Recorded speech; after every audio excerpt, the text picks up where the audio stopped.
À 79 ans, Françoise Baudou est atteinte de la maladie de Charcot. Un diagnostic tombé comme un couperet il y a un peu plus d'1 an.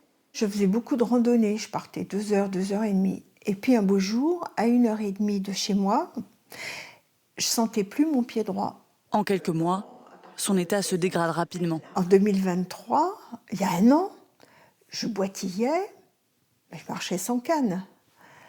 J'ai pris la canne au mois de juin, j'ai arrêté de conduire, j'ai pris le déambulateur au mois de juillet, et au mois de septembre, il m'a fallu un système électrique.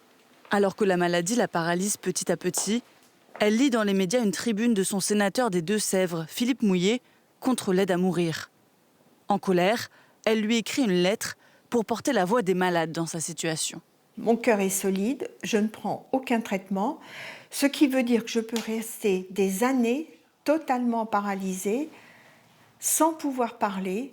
Seuls mes yeux et mon cerveau continueront de fonctionner. Est-ce la vie que vous nous souhaitez ? Elle va en envoyer un exemplaire à Olivier Falorni, rapporteur du projet de loi sur la fin de vie. Ce texte prévoit d'accorder l'aide à mourir dans des critères stricts, uniquement aux personnes au pronostic vital engagé à court ou moyen terme.